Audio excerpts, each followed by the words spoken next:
Hi little stars and welcome to If Mafiafell. This is one of my favourites AUs. Now this is for 16 plus because of what this entails. You probably may or may not know this series. So allow us to first of all go to one section here just so you're aware. Rules and disclaimers. So first of all, Mafiafell is the combination of Mafiatale and Undertale. The AU written is by Starring Back and the comic was made by Cutthroat Jitsu, aka Cursed Tale. The game was taken inspiration from Starring Back's story, Sooner or Later You're Gonna Be Mine. Meaning, the characters of like this one and this one's will be in this. So pretty much this is what happens when Undertale meets modern day humans.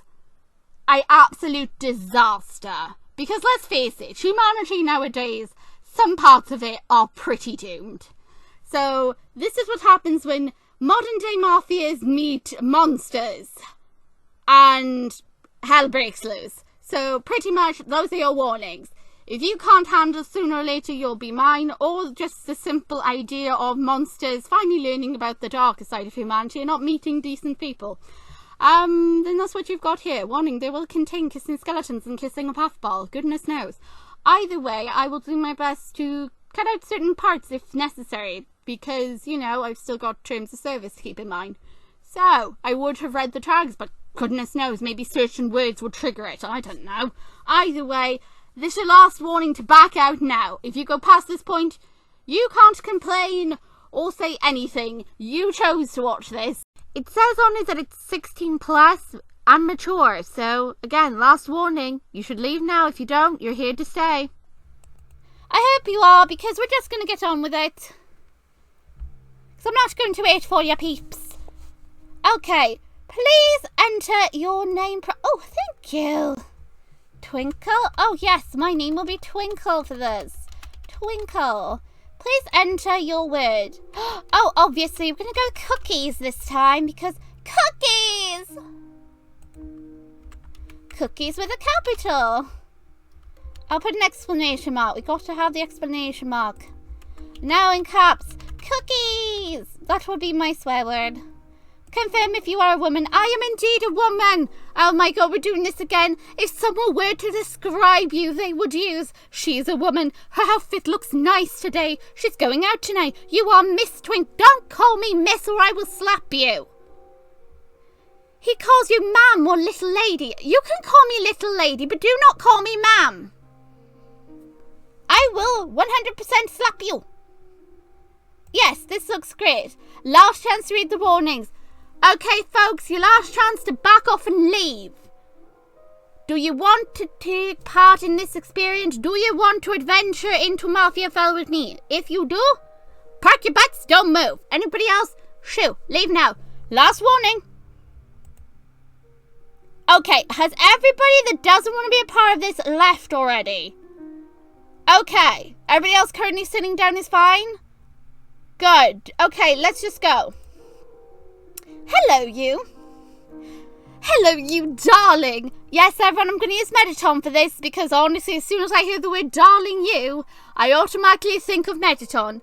Hello, you. Darling you. You with the red soul. No, I don't have a red soul. Back off. I don't have red. Blue soul. Purple soul. Pink soul.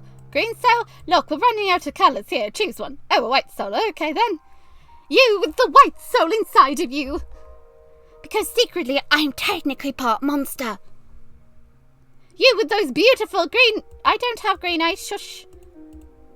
Grey, black, white... Oh my god, we're a demon in disguise. Purple eyes, pink. We'll go with pink eyes.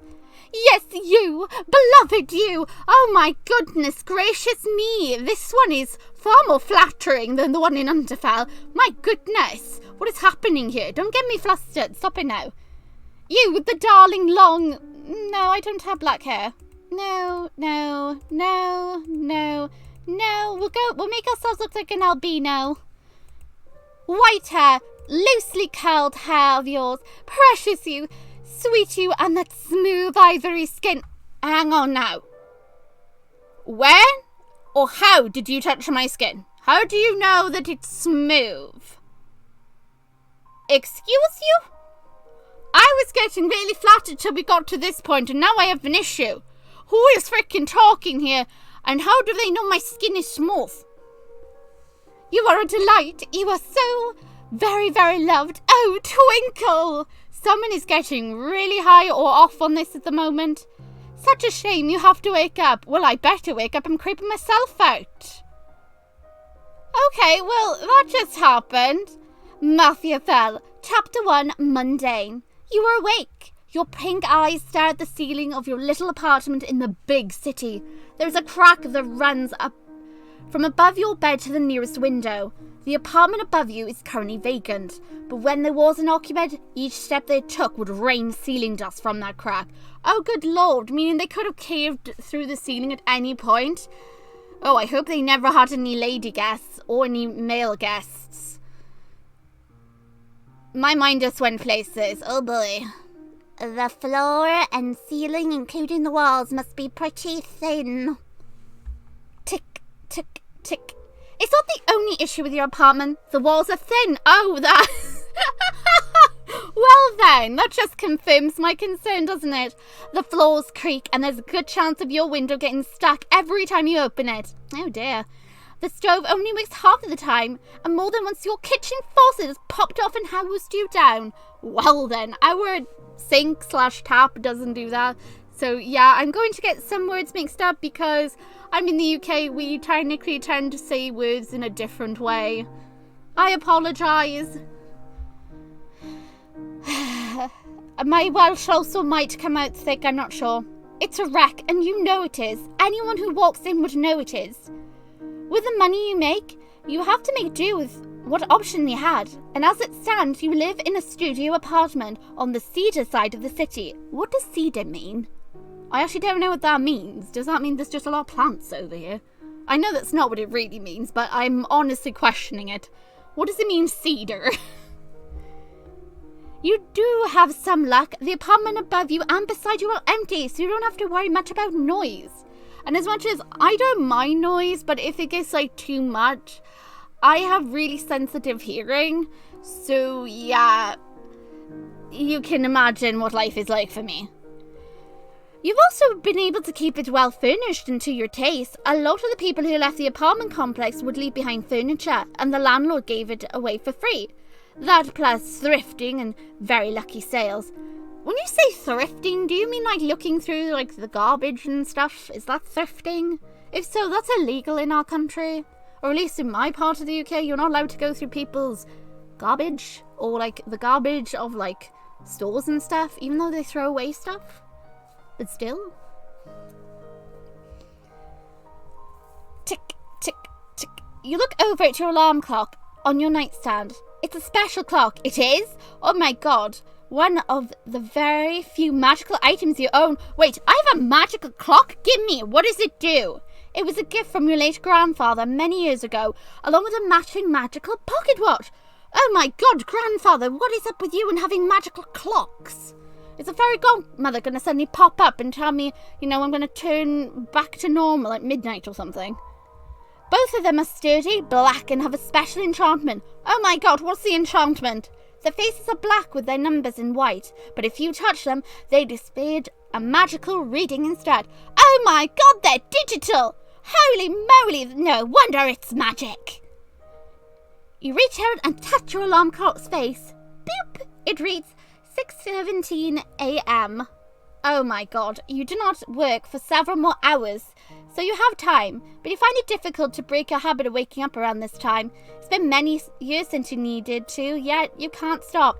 First of all, I'm technically a lot of the times up at 5 o'clock in the morning because Poppy, for some reason, wakes everyone up. Or more like she manages to wake me up because I'm a lighter sleeper in early hours of the morning. And she demands to have breakfast at that time. But otherwise, I tend to struggle because of my mental condition to sleep for long periods of time. I had this since I was little. So I can sleep for a bit, then suddenly I'll be up and I'll have energy for the rest of the day. It really depends if I have a good day or if I had a bad day. Anyway. Although you cannot sleep, it is difficult to get up. You wish you could keep sleeping. Although you are mentally awake, your body still longs for the comfort of sleep. Your tired pink eyes struggle to keep open. It takes you several minutes to find the energy to get out of bed. Once you do, you turn around to make your bed, a habit instilled into you. You smooth the blanket and prop up the pillows. The bed is shoved in the corner of the room, underneath the largest window in your flat. You have a single screen divider to separate your bedroom from the rest of the studio. At the foot of your bed is your dresser, well worn and chipped. Your eyes flicker up to view outside the window. This window faces north. You can see the city every time you peek out. There is enough of a gap between the building that you can get sunlight most of the day. With your bed made, you turn to look at your apartment. Well, minimalistic? Absolutely not. I've got a lot of stuff. Cozy? Maybe. Tranquil? No. I've got a lot of chaos in my room. Filled with plants. With a cat around, that's a bit difficult. And besides, let's see. Old-fashioned, I wouldn't say that. In the city apartment, no. I live in the countryside. But my room is pretty cozy. I've got plushies. I've got lots of blankets. I like being snuggled. So I'll go with calm colours. No, they kind of pop. Some of these colours do. But I guess you could say it's calm-ish. Cozy chaos. There we go. It's cozy chaos. That's what I'm going to call it. I have cozy chaos. Splashes of soft pink. Yeah, I got some soft pinks here and there. Creams and touches of green. No greens that I can see except for Ralphie's green hat over there. Popped up against your grey walls. No, my walls are actually pink. Technically, originally they were blue. And then we painted my wall pink, and then my parents' room was originally pink, and they painted it blue. So we swapped the colours around. I have wallpaper, and apparently there's like 3 layers of wallpaper on this thing. You have several hand-knitted blankets. Oh, hand-knitted is lovely. I love the detail on those. But I don't have several hand-knitted, but I do have a lot of blankets. And pillows. I have a lot of pillows. Folded on your couch and coffee table. All the lights emanate a soft golden glow that casts your whole apartment in a cozy warmth. And I will add here, my apartment is my room is stuffed chock-a-block full of soft toys and collectibles, and you can tell I'm a gamer. But I don't have a gaming PC. Maybe one day. Anyway. I have a laptop though. Anyway. In here you can forget all about the city you live. No. The city you survive in. Ebott City is the second largest city in the country. It rests at the foot of that wretched mountain and stretches out to the ocean. The city is constantly growing with new citizens and companies arriving every week. Tourists visiting will swear up and down it's the prettiest city in all of Delta. That's not entirely wrong. It is a beautiful city, as far as cities go. The streets are kept clean, and most of the city's main functions run on magical crystals instead of electricity or gas, so the air always smells nice.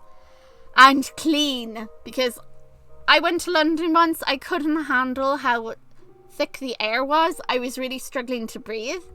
I got really ill. Out in the country here, the air is so clear, so clean, but when I went into the big city, I could not handle it. I got sick. I actually felt very unwell until I got on the plane and went to Sweden, and although it was during a heat wave, as soon as I got into Sweden, the air was once clear again. I was able to breathe fine. But I hated going to London. Nothing against the city. It's just, I really don't know how you guys breathe that air half of the time.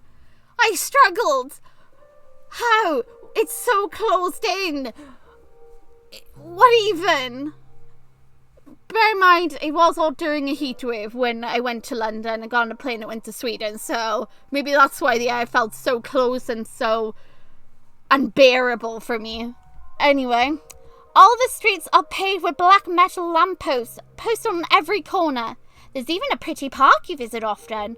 With your bed made, you move to your small kitchen. You put on the kettle and prepare to make your morning drink. A nice cup of...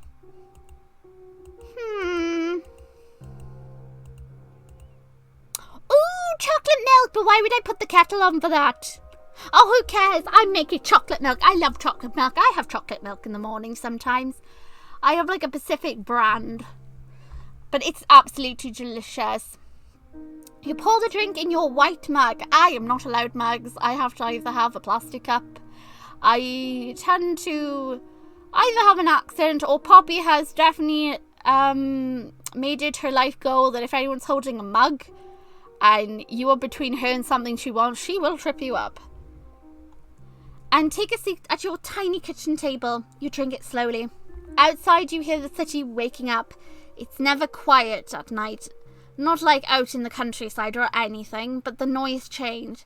At night you hear music, laughter, screams and gunshots. Okay, you had me like all happy and excited, but the second you mentioned gunshots, I guess also screams, but you know, people could be just partying really hard and that's why there's screams.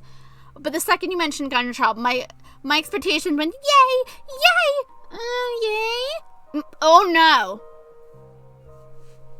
Well then. In the day, you hear cars, conversations, children playing, and shops opening up. When you finish your drink, you rinse out your mug in the sink. There's a window above your sink that you keep open. You're on the 7th floor, and there is no escape. No fire escape on this side of the building. Isn't that concerning to not have a fire escape? Aren't you supposed to have one? Or at least, you know, something there to detect fires. But then again, you know, our house has got a fire alarm thing. And something that detects carbon monoxide as well. But we live in, like, a house. Well, an attached house, if that makes sense. Anyway. Moving on. You're reasonably confident no one will be climbing through it. Even if they could scale it, it would be a tight fit. I don't think they need to. Are you forgetting you're living in the world of monsters, magic, and very determined mafia people? If they want to get in your apartment, no wall is keeping them out. And also, say that to Muffet. Muffet or his spiders. Or even say that to any one of the gasters. Be it Wingedings himself, Sans, or maybe even Papyrus. I don't know, maybe Papyrus also can teleport. I don't know if he can, but if he can, he will get in there. He could in Undertale, so I'm assuming he can. So don't think, just because you don't reasonably think it's possible, there's a way, and they can do it. Anyway, they can just pop in, they don't need to come through the window. You have a hanging flower basket outside. Oh, that sounds so cute. It was left there by the previous owner when you moved in. It already had soil, but there was no flowers. Aw, not until you came in. You never touched the basket, yet somehow in your first spring, here, yellow roses grew. Oh, well, that's interesting. Are they magical roses? They take up the entire basket, blooming with cheerful vibrance. It's like the home was like, yay, I have a nice person moving in. Yay, someone's in the apartment again. I can't wait. I need to give them a present. Oh, I know. Here, roses. Stay with me forever, never leave me. They don't require much care. It's almost magical how easy they are to take care of. They bloom with or without your intervention, and they come back every spring. Yellow roses. While pretty to admire, it's not your favourite flower. No, it's not. Your favourite flower actually is, roses, daisies, gardenias, carnations, poppy, oh, that's cute. Daffodil, oh, the Welsh flower. And me being Welsh. Begonias, orchids, tulips, peonies, Delilah, Aster, Azula, Buttercup. I'm Welsh. I will go with the daffodil. It is not my favourite flower, but I don't see snowdrops, so daffodils it is. What colour daffodils? Red daffodils, orange, yellow daffodils is the most common. I've never heard for pink daffodil, but I'm going to make a magical pink daffodil. A cool breeze blows through your window and ruffles your white hair. On the wind, you catch the subtle floral scent of your roses. You set your mug on the drying rack beside your sink. It's time to continue getting ready. You need to stretch. You move out to the living room. There's only just enough space for you to stretch without banging on the furniture. You do your morning stretches. You'll have to go for your run soon. It's not a choice. You'll always have to be ready to run. Why do I need to be ready to run? You have to keep yourself safe, okay? You promise. You promised you would. Wait, who did I promise? Why would I promise? Who was talking? Am I talking? Is someone else talking? I think someone else is talking. You start by putting on men's clothes. Women don't go running after all. That's understandable. You could get mugged or, I don't know, if you're really pretty, they might go for you. Not in this city. Not outside of school. Not alone. You pin your hair up into an old cap. You bind your chest enough to help hide it, but not too tight you won't be able to breathe. You slip on a pair of brown pants and a loose-fitting t-shirt. These clothes used to belong to your brother. Wait, what do you mean used to? What happened to him? Is he missing? Is he dead? Wait, we have a brother? We have a brother? Wait, I was not told that I have a brother. What do you mean I have a brother? I'm an only child. What is this? He wore them on the morning jogs you took together while he was training in the police academy years ago. He was in the police force? What is this? What is this? Did he get killed on the job? What is this? Wait, don't they play good on that freaking thing? Not now only you wear them. Wait, am I wearing my possibly missing, possibly deceased brother's clothes? What is this? It's not a perfect disguise. Anyone who looks closely could tell you're a woman. But you don't plan to stay put long enough to let that happen. You run because you need to make sure you can run. You wear men's clothes so you're less of a target to pick. This city that you survive in is as lethal as it is pretty. It's not the government or police in control of it. It's the gangs. The mafias. Oh boy. They don't normally pick public places like the park you run through, but your brother always told you the best fight is the one you avoid. A woman running by herself seems for easier target than a young man. You slip on your shoes and go. It is a nice morning. The park is a 10-minute jog away. It's not the main park in the city, just a small one with a little pond. It's popular enough that you're unlikely to be harassed there, and it's close enough that you can run home if you need to. It is why you picked it. You do 5 laps around, circling home. It's time for breakfast. A glance at the clock shows you have a few more hours until you have to go to work. Bacon, cheese, and egg. French toast. Oatmeal.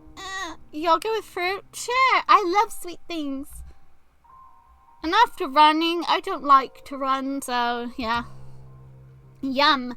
You clean off your plate, wash it, and then set it on the drying rack. It's time to start getting ready for work. You have a hot shower, cold shower, hot bath. Oh, I love... Oh my god, did I just see bubbly bath? Give me bubbly bath, please and thank you. I love the bubbles. And use your favorite soap as you smell like roses. Lavenders. Ugh. Vanilla. Ooh, vanilla. Orange blossom. Ooh, that's pretty smelling though. Honey? Let's go with... You know what? We'll go with orange blossom. Why not? You scrub your hair thoroughly. You use your white towel to dry yourself, and when you get out, your ivory skin feels soft and smooth under your touch. You've done a good job at taking care of yourself. That isn't easy.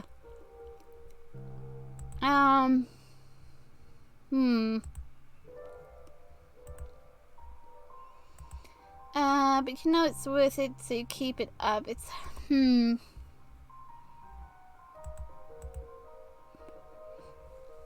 You have days where you want to do nothing but lounge.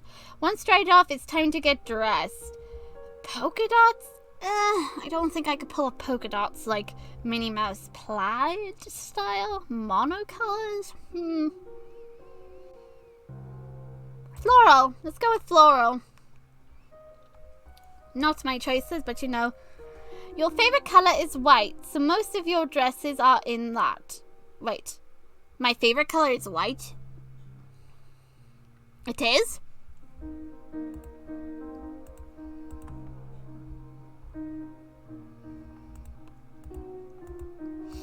I don't remember being asked what my favorite color was. Excuse you. Did I get asked what my favorite color was at some point? Or did it just assume my favorite color was white? Because I would like to be technical. White is not a color. Am I wrong in thinking white and black are not technically considered colors?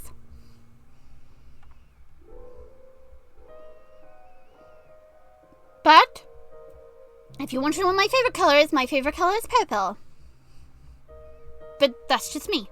That's why one of my channel characters is my purple star, Twinkle Star. Your favorite color is white, so most of your dresses are in that. But you do have a few other options. In addition to your dress, you wear a scarf, belt, neck bow. Ooh, white gloves, ooh. That way, if we have to murder someone, we can get away with it. We won't leave fingerprints. Think in advance, lads. We don't know. Lads and ladies, we better be prepared. Now that you're dressed, it's time to finish your hair. Due to its length, you have a lot of options. Ooh, pin a flower in it. Like Frisk does, and sooner or later, you'll be mine. I love that flower in her hair. It's so cute. You pin the flower in it, happy with the final result. You slip on your pumps, kitten heels, wedges, flats, sandals, pumps. I don't know. Which one can you run in? I'm assuming... I guess we can leave pumps on.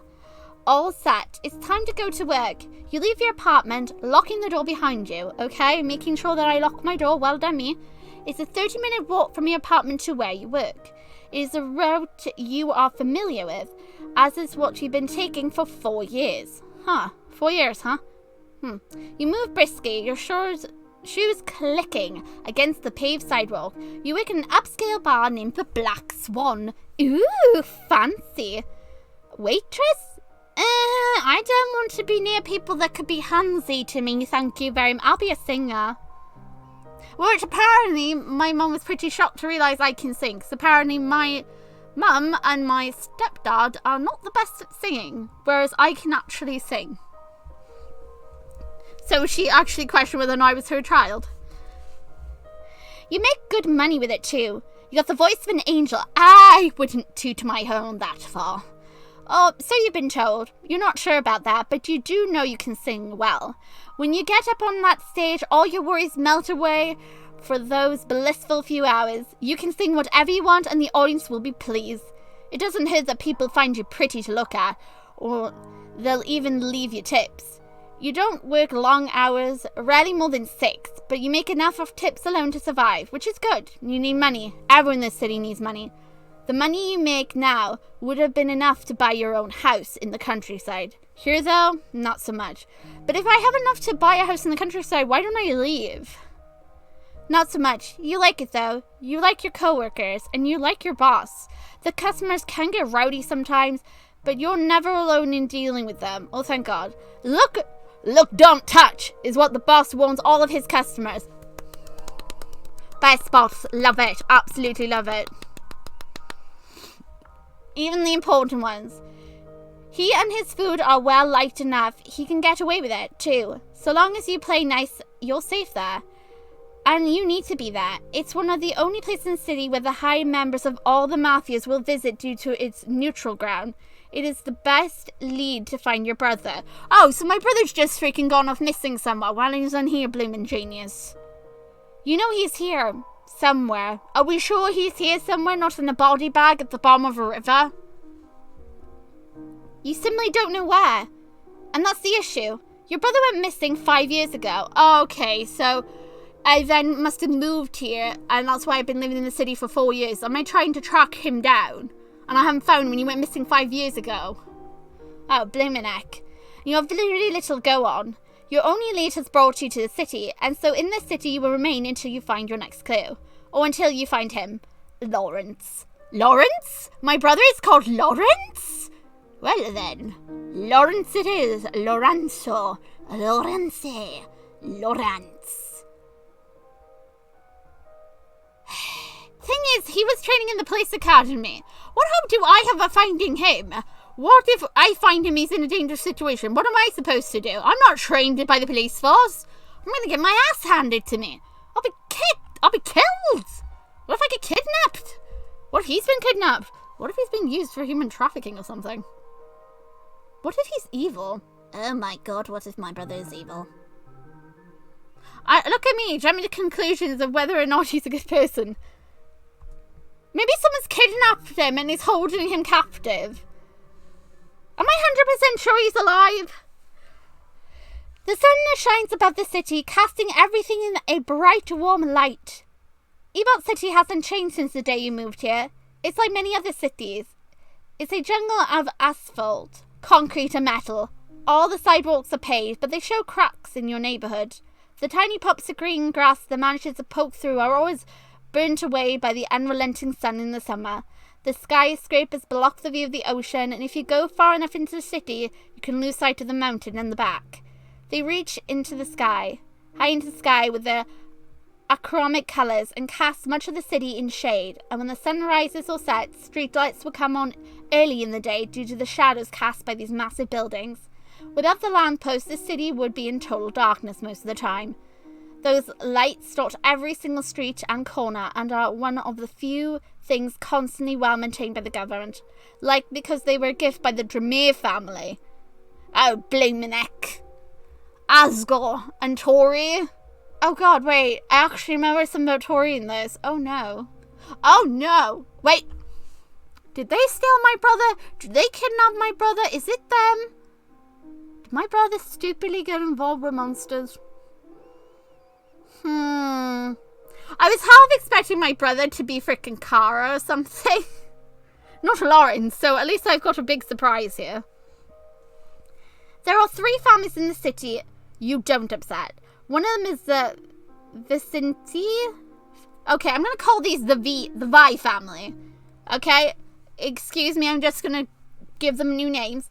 So, family 1 is the Vi family, a family of mafia who are the biggest providers of weapons and drugs for the city, usually in the same night.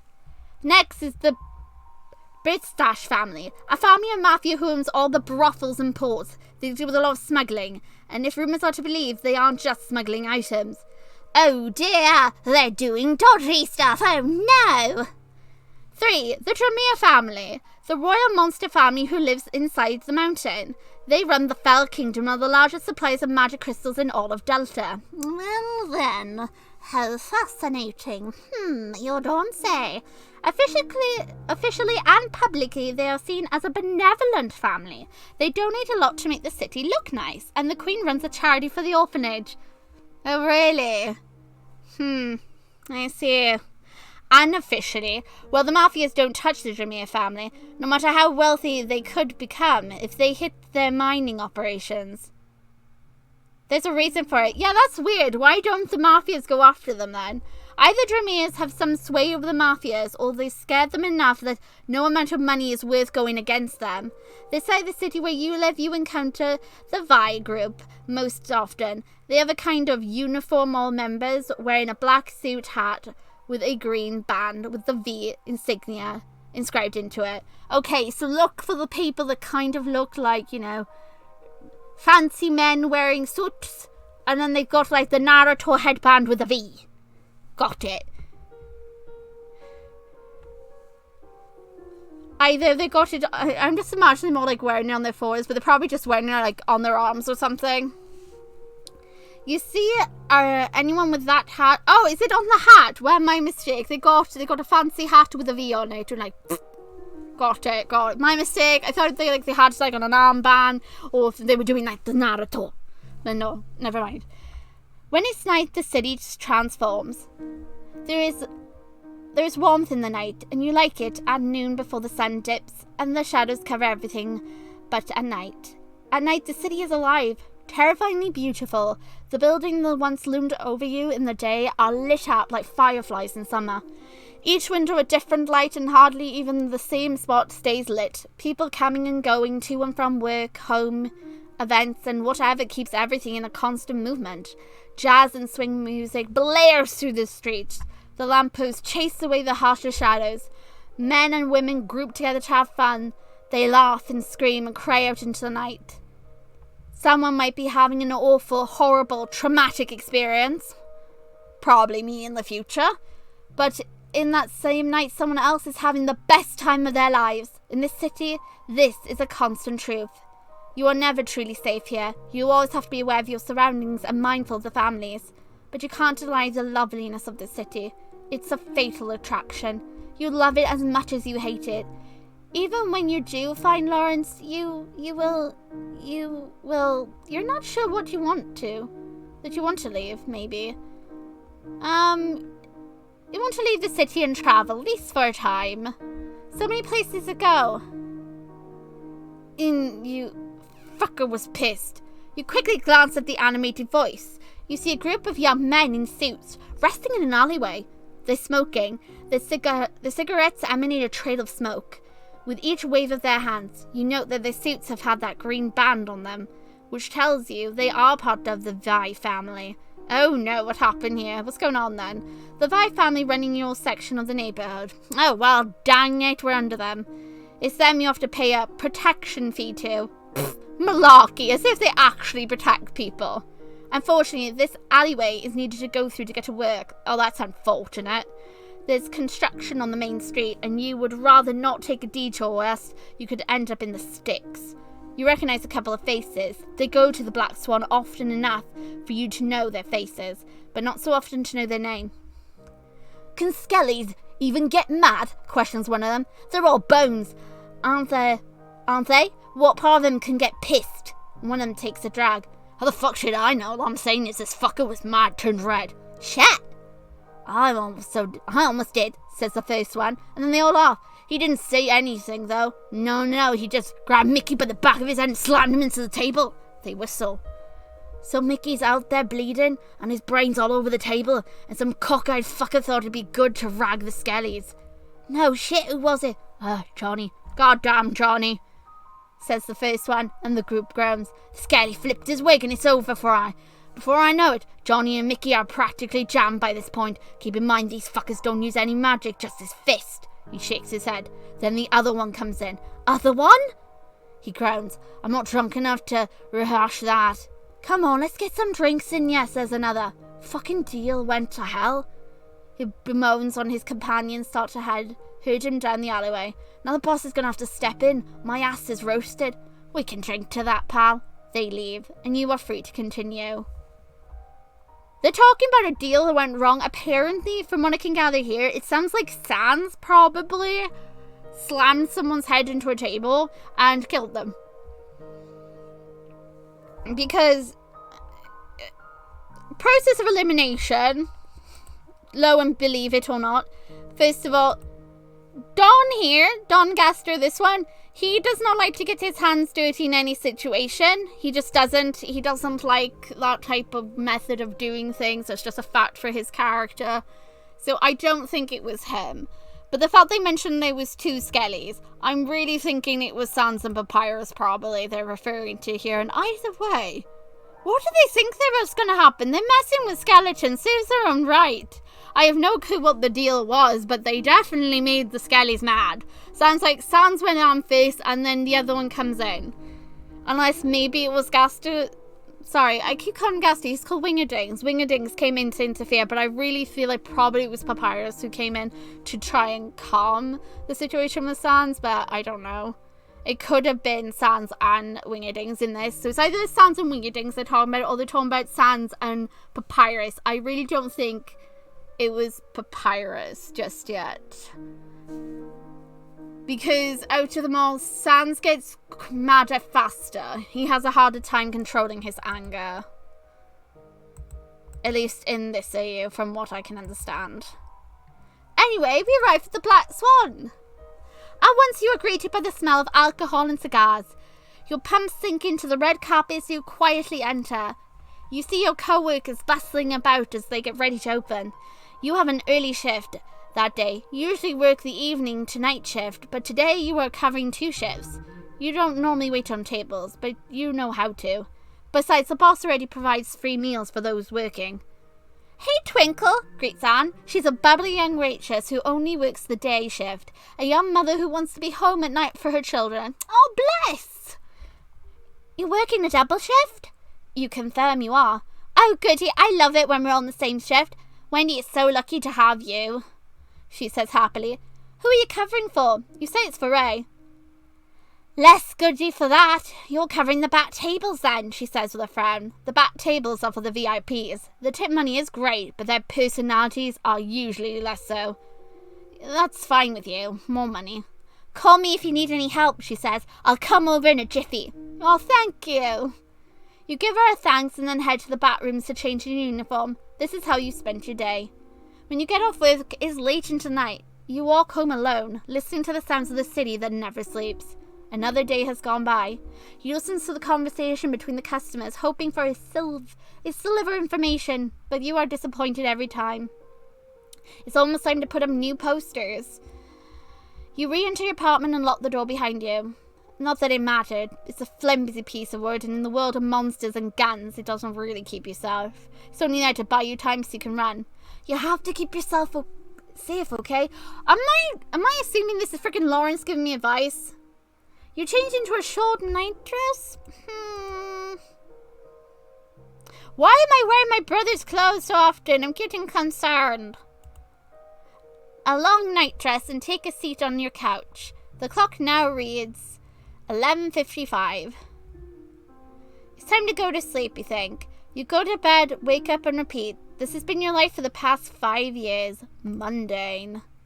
You wish something would change. Anything. All you do is wait and wait and wait for some kind of clue for something to happen. It slowly drives you insane. You have to keep yourself safe, okay? Okay, Lawrence! Shush! Stop talking to me! You promised. You promised him. But this dreary wait is chipping away at what sanity you've managed to recover from your childhood. Wait, what happened in my childhood? You lay back in your bed and stare at the crack in your ceiling. You want romance. Yes, romance. You want to fall in love just once. You want someone who will love you with a fevered passion. Someone who's wild and impulsive.